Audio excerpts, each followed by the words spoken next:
มาครับผมสวัสดีพี่ๆนะครับวันนี้มาพบกับผมอนนท์คนชอบตกปลาเหมือนเดิมครับพอดีกำลังเลิกงานครับผมกำลังเลิกงานครับผมเดี๋ยวมาลองเล่นหน้าดินเมืองว่าจะได้บ่มีเวลาชั่วโมงกว่าๆนะครับผมเล่นหน้าดินนะครับวันนี้เราเอาหน้าดินมา6 หลังนะครับเดี๋ยวลองเบิ่งครับผมว่าจะเป็นยังไงเดี๋ยวเตรียมของแป๊บนึงครับ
ครับผมเตรียมเหยื่อเสร็จแล้วนะครับเดี๋ยว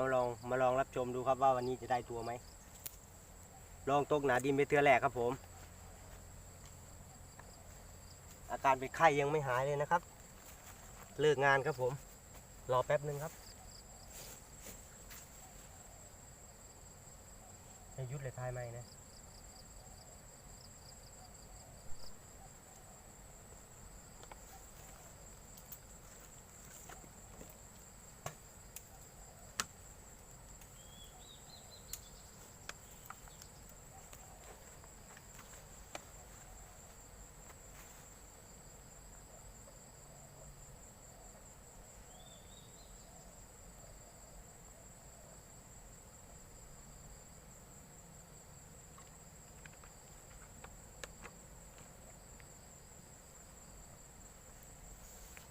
เนี่ยก็ไปลองเจอชิ้นเลยบ่เจอชิ้นยังน้ำปัง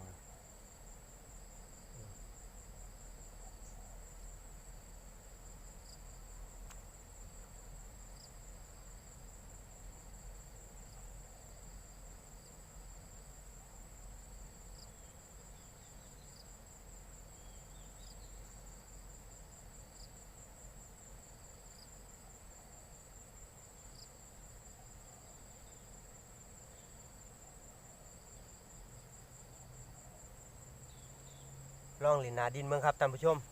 บรู้ว่าสีแหวหรือสีหาครับผมมันนี่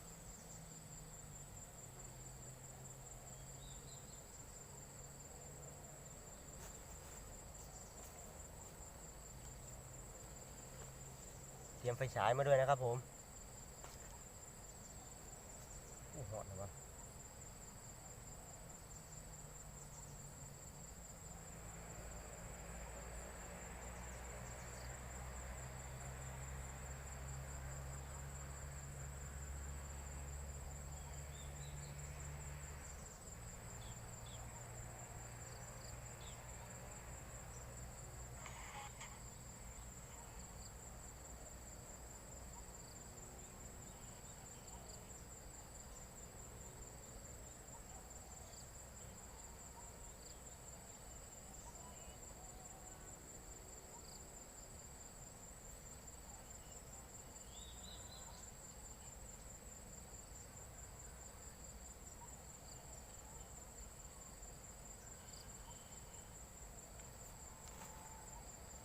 วันนี้เรามาทดสอบเกี่ยวเม็ดโฟม1 เม็ดนะครับผมกับไส้ไก่หมักปลายิ้มนะครับเกี่ยวอีก1 ตะขอนะครับมาดูว่าจะได้ตัวไหมนะครับผมส่วนเหยื่อที่เรานำตกวันนี้เป็นเหยื่อคู่แฝดเหมือนเดิมครับผสมลำนะครับ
ต้องหาโต๊ะโค้งให้มันอับน้ำด้วยครับ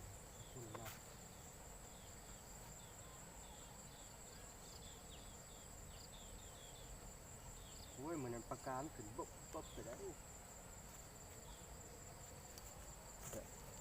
ที่ไปใช่แล้วน้ำเลยตกกินวิวหมดเลย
กูลังดำนี่คิดเลย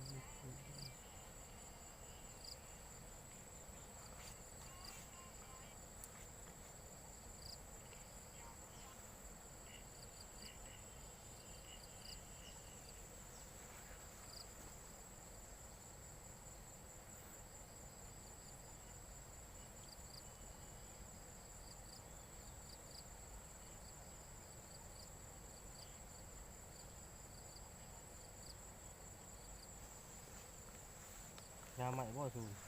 จุนนะร้อยยุดผ่าเด็กกูนะยึกเลยเนี่ยทำยันยึกเลยนั่งบ่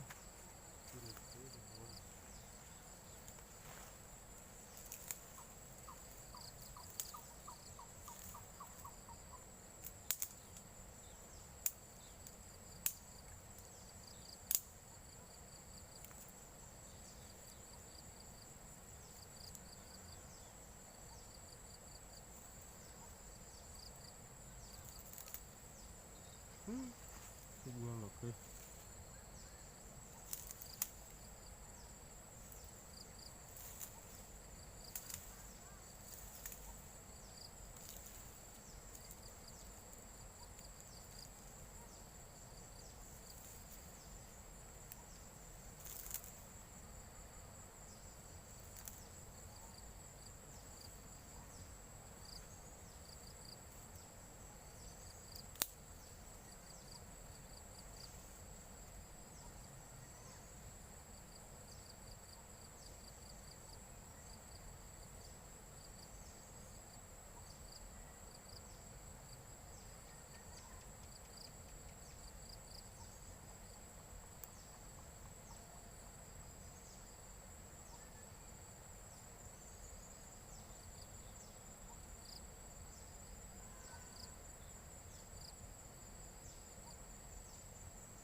แน่เนาะ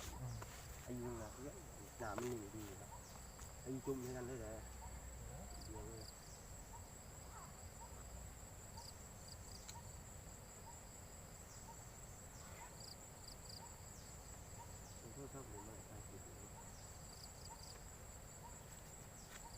นี่คือเขาเลยไม่เที่ยวนี่ไม่แอบมันกินเป็นพายเอาเวลามีเดียวพายไม่ถึง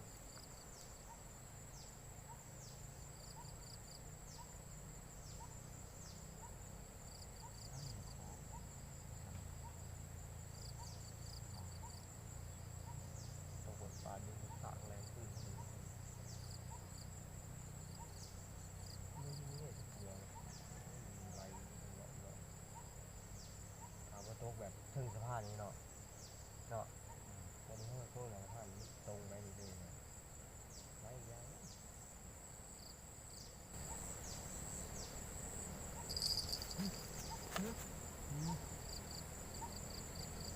อุ้ยตอดแบบแรงเลยครับท่านผู้ชม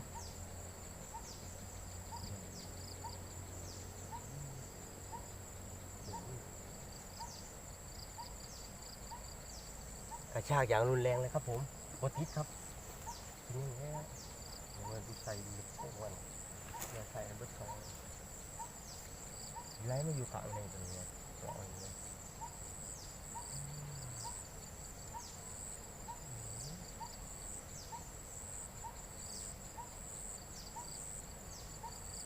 ครับเนี่ยแต่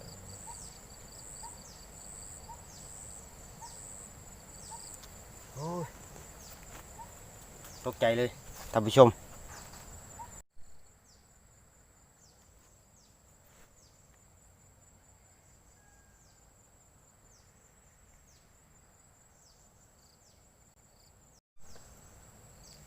ลุ้นกันต่อไปครับผมกำลังตอดมีกำลังใจแล้วครับผม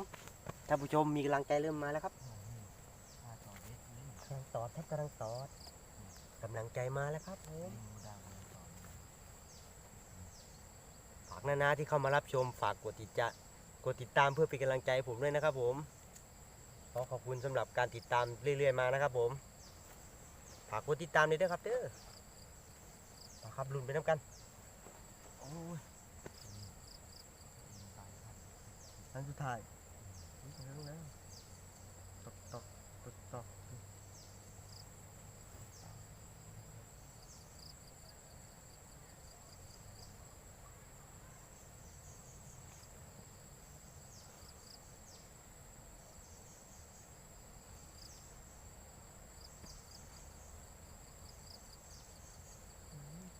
กระตุ้งเลยแห้งตอกพอติด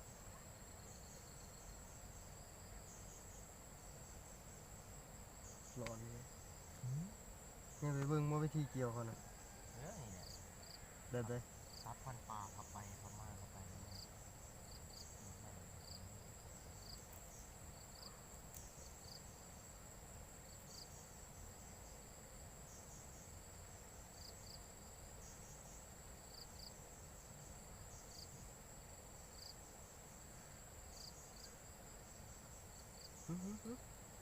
ซับเลย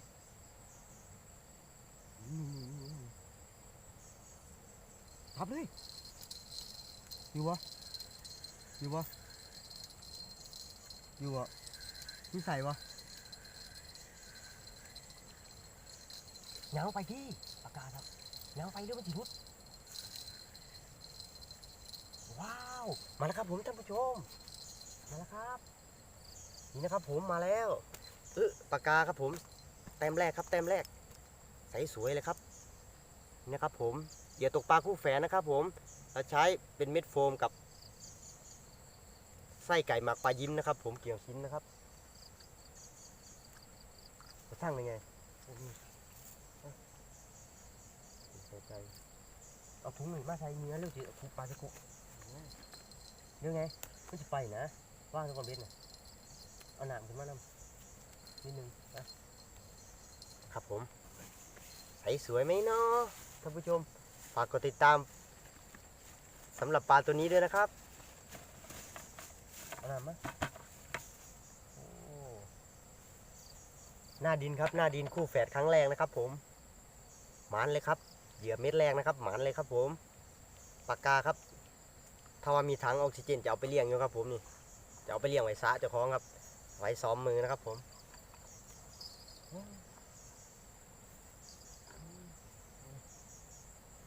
ไล่หัวพี่เนาะ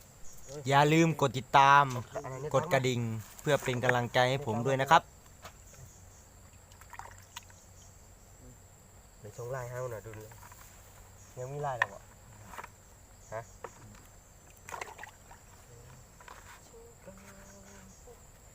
มาครับผมกำลังใจมาแล้วครับของผมได้แค่ต่อนะครับของนายใหญ่โดนไปแล้วครับผม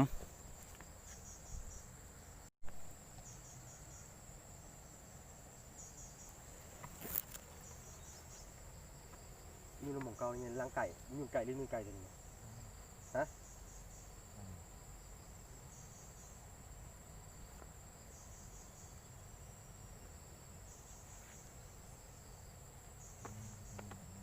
หมานปลาน้องหมานปลาน้องหอปลาพี่อย่าให้หมานอีหลีหมานทั้งพี่ทั้งน้องนะครับผม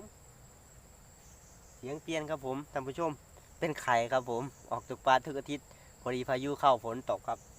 ติดไข้กันละนาวแล้วครับผมน้าใหญ่ก็เป็นไข้ครับแฟนอยู่ที่บ้านก็เป็นเหมือนกันครับผมฝากกดติดตามเพื่อเป็นกำลังใจให้พวกเราด้วยนะครับสำหรับนักตกปลาภาคอีสานครับผม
วันนี้มันเริ่มค่ำเลยครับผมท่านผู้ชม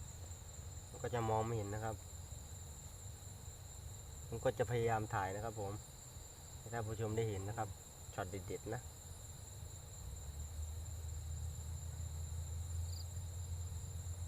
นี่ไง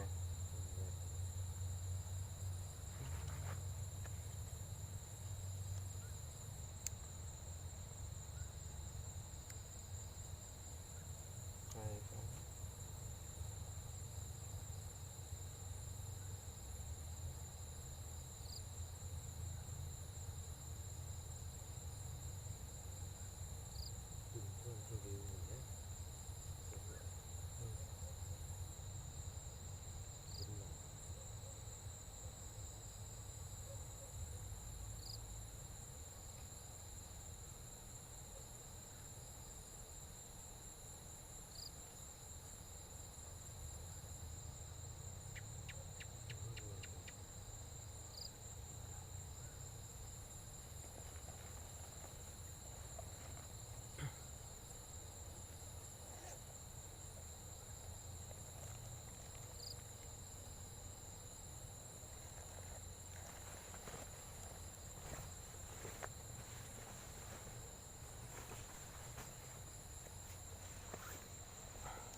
เลิกงานครับผมใจมากแห้งเดี๋ยวทำงานเดี๋ยวเปื่อนมาแล้วล่ะครับ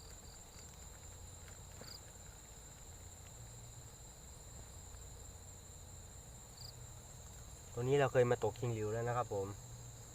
ที่ว่าได้ปลากานะครับพอดีน้ำมันมาครับมันตกคิงหลิวไม่ได้เราก็เลยไม่ได้ตกนะครับรอให้น้ำลดอีกนิดนึงครับผมแล้วเราค่อยมาตกคิงหลิวกันนะครับ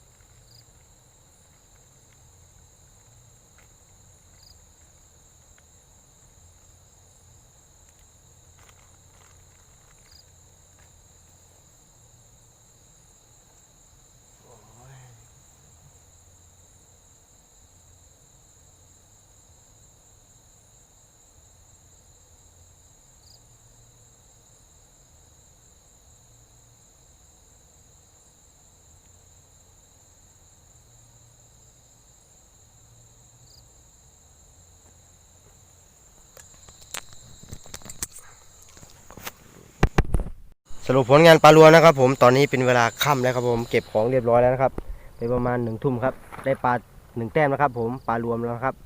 จะนำไปปล่อยที่สระที่บ้านนะครับผมโอเคครับผมเก็บของครับฝากกดติดตามด้วยนะครับผม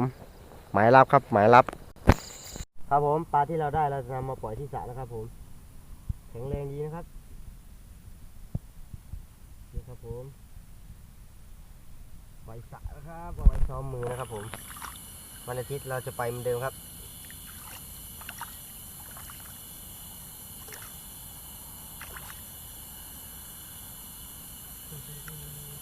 ขึ้นไปเลยครับต้องแรงก่อน